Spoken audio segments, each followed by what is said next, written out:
Coming, how are you? I'm okay. All right, then let's start. So, you've been making some noise Yeah. in your city. Yeah. Your success has been shown in your music. Congratulations. Thank you. The people know the music, they know the energy, but they don't really know you. So let's get into your story. Okay. Where did you get the name Klyrae? That's my name. Literally, that's my real name. That's actually your name. That's my real not name. a stage name. No. Okay. Where are you originally from, and where did you grow up? I'm from. So, even though I don't even know if guys actually know this, my actual name is Klyrae. When I came on the scene initially, my name was KC squared. KC2. So if you go on like YouTube, go on SoundCloud, you're gonna literally find like even like a whole EP that I made from years ago when I first started music. Okay. Under that, but yeah, I'm from Birmingham. You're from Birmingham? Yes. Originally? Yes. All right then. So whereabouts in Birmingham are you from? Handsworth.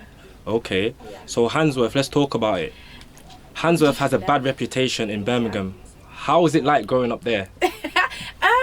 Growing up in Handsworth, it was both of what like people are.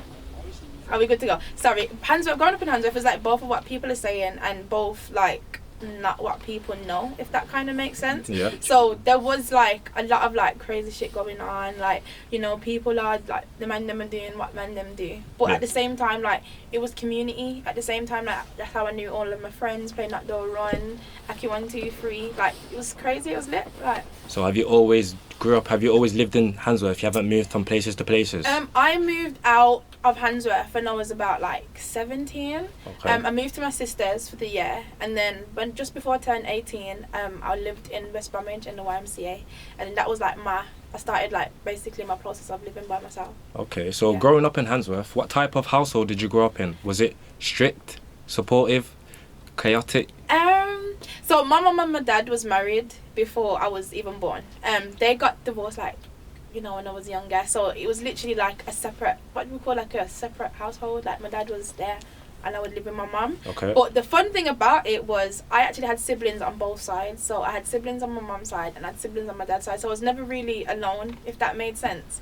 And it was the best of both worlds. So they was both strict, but if one says no, the other one would say yeah, and vice versa. But I think because of how they grew me up to they kind of was like, no, don't go there, no. They kind of showed me a bit of like what could happen, you know, if you're careless with like, you know, being out late. So growing up, I just didn't really want to go places anyways. I didn't really have to be too much on me, about things, because I just wanted to be in the house listening to music. So how many brothers and sisters have you got? I've got two on my mum's side and I've got the spare on my dad's side. Okay, all right, all right then. Was there anything in your upbringing that shaped the person that you are now? I'd say everything, but I feel like that's with everyone. I feel like everything shapes the person that you are like now. Every second, every moment, like literally. I don't think it stops. Okay.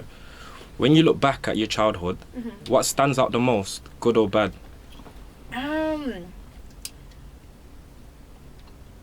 That is crazy. What would you call childhood though? Like, So- how young are we talking? So let's say from let's say primary to Yeah. the end of secondary school.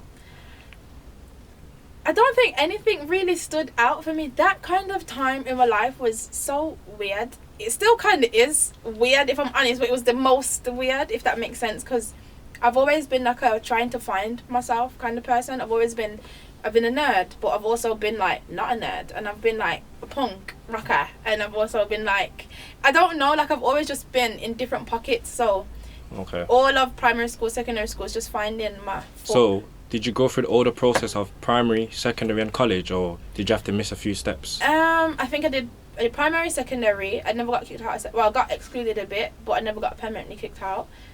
College, I went for the first, I don't even think the first year, I think like that kind of term, like the first few months.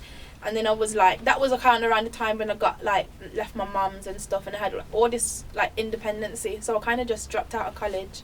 I was doing hairdressing at the time, so I just started my own business. Okay. Yeah. So how would you describe your relationship with your family today?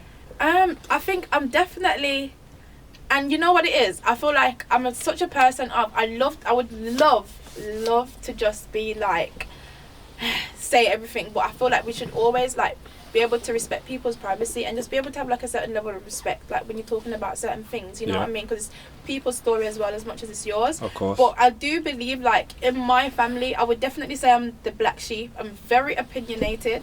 I've been like this from the day of I could think, if I'm honest. I genuinely feel like growing up it was more so of I'm always trying to be right, but I feel like now as an adult it's like I know the things that I know. So that's where we kind of bash heads with a lot with my family. But so you mentioned that you think you're the black sheep of the yeah, family. I do think I'm the odd one out. Like, I don't think I fall into the same constraints that everyone else is in, like. So do you think there's a lot of pressure on you being a black sheep? 1000%. Like, I feel there's always been pressure on me too, well, in regards to my music, because, you know, it's such a dream where you never know if it's gonna make it, you're gonna make it, and at the same time so oversaturated. It's just like being an artist in any kind of like lane. Yeah, it's just mad to parents, to family, because it doesn't actually have any substantial like financial value, if that makes sense. So that I've definitely had to prove myself with. Doing amazing now, so I'm very grateful, like, you know, that my family support me with that. It's been a fight. I think with me just having the mindset that I have, that's also been a battle, because I've always kind of come off as too big for my boots, too grown for my age. So that's also been the thing, because I've had to prove to them that as much as I can talk I can hold my own shit. So that's also been a fight, because I've been like ground zero, nothing, no one, and I've had to like scrape myself back up, you know what I mean? Leading to that, so have you had a lot of pressure from like financial situations, emotional, cultural? Like definitely I'm a black girl, so growing up, and I don't really, I've been like a bit of a tomboy as well, so I don't really fall into this feminine thing that everyone is, and I'm a dark skin, so it's like, you guys all know how the guys was growing up and look exotic. What did it say? They got brown skin. Like, I'm not really the type, you get me? So that's been a thing. I would definitely say financially moving out early, not kind of knowing how to deal with so much money, so much responsibility to pay things. So when did you move out? I moved out at 17, but I went to my sister's. So I was by myself around just before I turned 18. I was by myself. So yeah, so that was kind of, it was just weird. Like, it was nice, don't get it twisted, to have my own space, but it was still scary. So you think growing up as a black girl has been